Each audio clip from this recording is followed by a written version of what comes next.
आपल्या सोबत सध्या देवयानी फरांदे आहेत फोन लाईनवरनं, त्यांची प्रतिक्रिया आपण जाणून घेऊया। देवयानीताई, स्वागत आपलं लोकशाही मराठीमध्ये। बिबट्याचा धुमाकूळ शहरात पाहायला मिळतोय नाशिकमध्ये, गंगापूर रोडवर, आणि नागरी वस्तीत हल्ला केलेला आहे बिबट्याने। आपली पहिली प्रतिक्रिया या संदर्भातली। बिबट्याने काही नागरिकांना देखील त्याच्यामध्ये जखमी केलेला आहे हां, आणि सातत्याने हा बिबट्या नाशिक शहरामध्ये हेदोस घालतायत आणि त्यामुळे वन विभागाकडे माझी पहिली मागणी राहील की ह्या बिबट्यांना कुठेतरी रेस्क्यू करून त्यांना वाईल्ड लाईफ सँच्युरीमध्ये हलवण्याची आवश्यकता आहे। त्या विषयाच्या बाबतीमध्ये वन खात्याने आता सिरियसली विचार करायला पाहिजे आणि घटनास्थळी मंत्री गिरीश महाजन देखील आहेत आणि वन विभागाचे RFO आणि सगळेच फील्डवरती ऑफिसर्स आहेत। ऑफिसरची आणि कर्मचाऱ्यांची फौज जी आहे ही वाढवण्यात आलेली आहे, पण थोडंसं पॅनिक सिच्युएशन जे आहे आता घटनास्थळी आहे। हो, पण हे हल्ले गेल्या काही काळात नागरी वस्तीत बिबट्याचे वाढताना दिसत आहेत, त्यामुळे खूप मोठ्या प्रमाणात हो, हा जो मानव आणि बिबट्या संघर्ष आहे तो तीव्र होतोय की काय असं दिसतंय। आणि ही काय फक्त नाशिक पुरती घटना नाहीये, तर आपल्याला माहिती आहे गेले काही दिवस अहिल्यानगरमध्ये घटना घडतायत, पुण्यातल्या ग्रामीण भागात घटना घडतायत, त्यामुळे कुठेतरी एक सर्वंकष धोरण आखणं गरजेचं आहे असं वाटतं आपल्याला।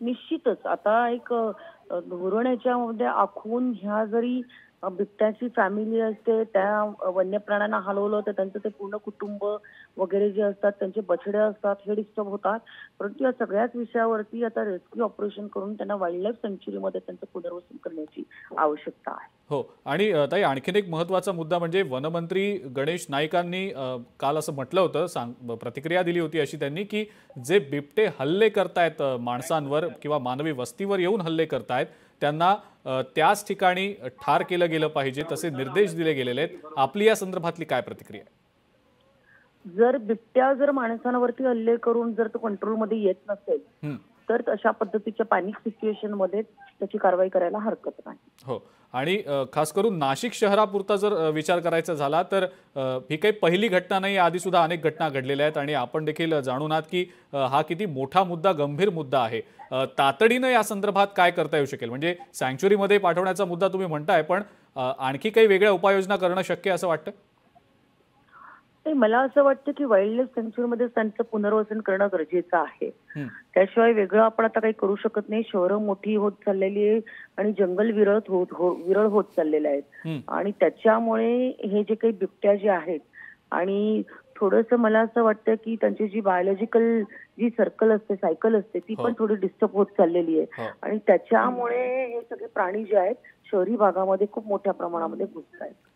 ठीक आहे देवयानीताई, खूप खूप धन्यवाद। आपण लोकशाही मराठीशी बोललात आणि प्रतिक्रिया दिलीत त्याबद्दल। आपल्यासोबत भाजपच्या आमदार देवयानीताई फरांदे होत्या फोन लाईनवरनं आणि त्यांनी या बिबट्यांना वाईल्ड लाईफ सँच्युरीमध्ये त्यांचं पुनर्वसन केलं जावं, त्यांना पकडून, असं त्यांनी यावेळेला सुचवलेलं आहे। लोकशाही मराठी ऐका, पहा, जागरूक रहा।